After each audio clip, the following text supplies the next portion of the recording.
नमस्कार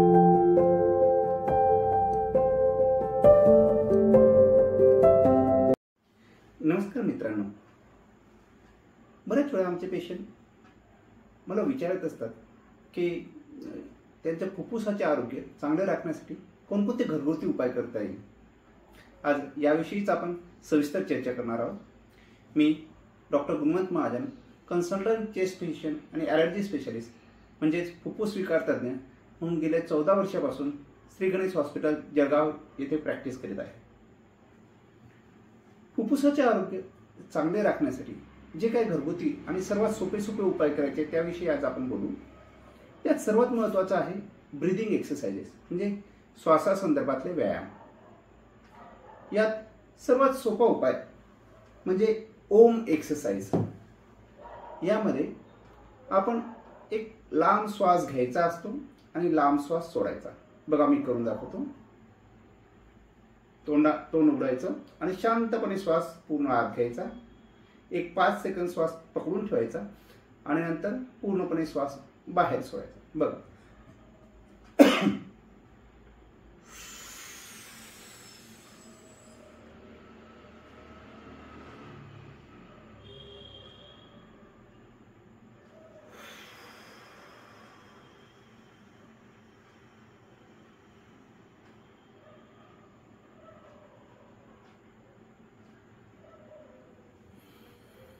या प्रकारे असंच 3-4 वेळा एका याच्यात करायचं. की पूर्णपणे श्वास घ्यायचा, धरून सोडायचं आणि नंतर पूर्णपणे सोडायचं. यात होतं काय, आपण फुफ्फुसाची पूर्ण क्षमता वापरायला लागतो.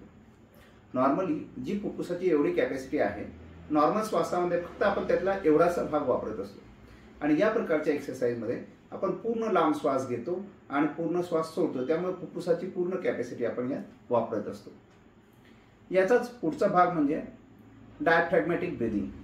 यात काय करायचं असतं, हाताचे बोट यात एकमेकांमध्ये असे ठेवायचे आणि छातीचा पिंजरा जिथे संपतो त्याच्या खालती हे असे बोट ठेवायचे.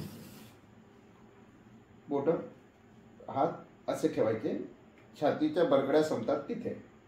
आणि सेम परत लांब श्वास घ्यायचा.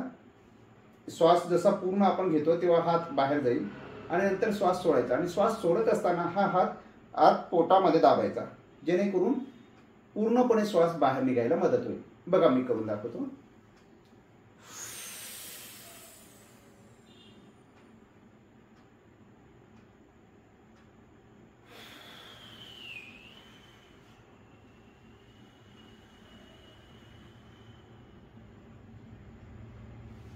हे करत असताना आपण डायफ्रॅम ही जी श्वासाची मसल असते तिची कॅपॅसिटी वाढवतो.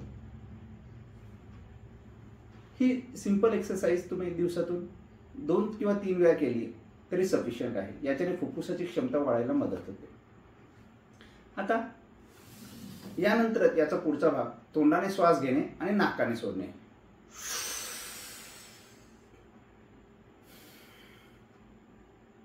किंवा नाकाने घेणे आणि तोंडाने सोडणे.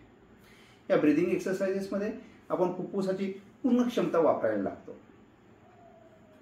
आणखी सोपा उपाय म्हणजे एरोबिक एक्सरसाइज. त्यामध्ये सर्वात सोपं म्हणजे वॉकिंग किंवा रनिंग.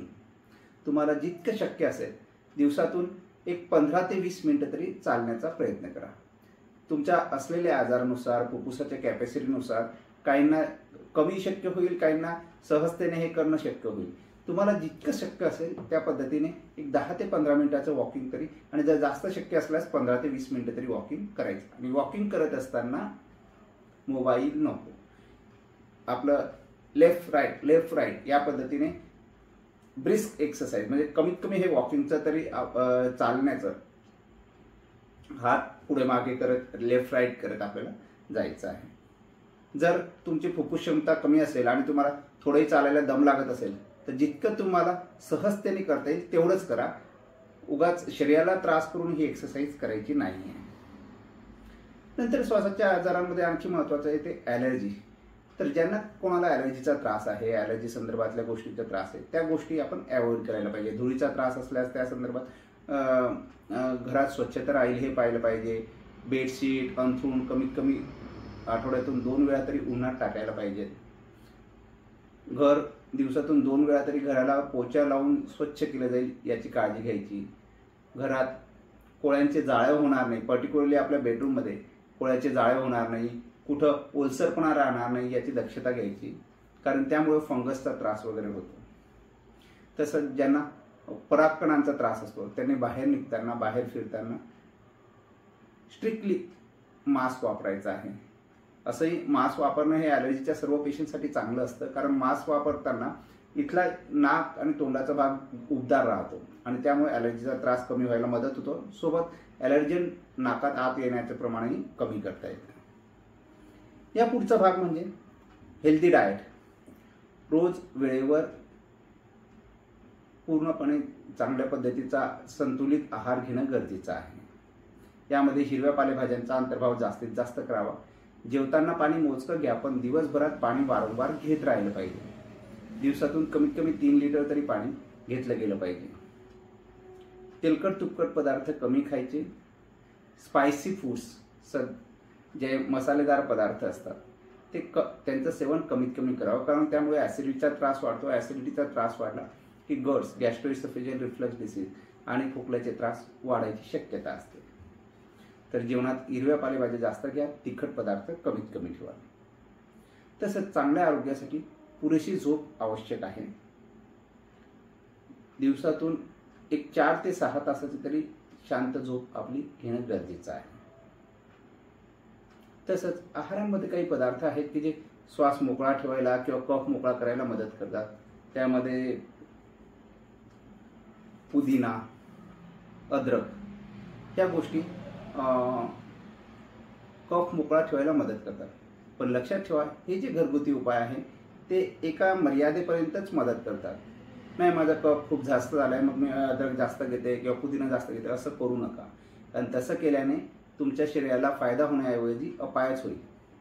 त्यामुळे हे घरगुती उपाय करत असताना औषधोपचार याला पर्याय नाही आहे. म्हणजे औषधोपचार तर तुम्हाला करायचाच आहे, त्यासोबत हे घरगुती उपाय केले तर तुम्हाला आणखी त्रास कमी व्हायला मदत होईल. पण नुसतंच त्रास होतोय आणि घरगुती उपाय करताय किंवा जास्त प्रमाणात हे करून पाहतायत असं करू नका. घरगुती उपाय एका मर्यादेपर्यंतच किंवा हलक्या लेवलचा आजार असतानाच मदत करू शकतात. तुम्हाला जास्त प्रमाणात आजार असल्यास औषधोपचार आणि डॉक्टरांचा सल्ला गरजेचा आहे. हा व्हिडिओ कसा वाटला आम्हाला अवश्य कळवा. याविषयी काही शंका असल्यास तुम्ही आमच्या क्लिनिकला कधीही भेट देऊ शकता. नमस्कार.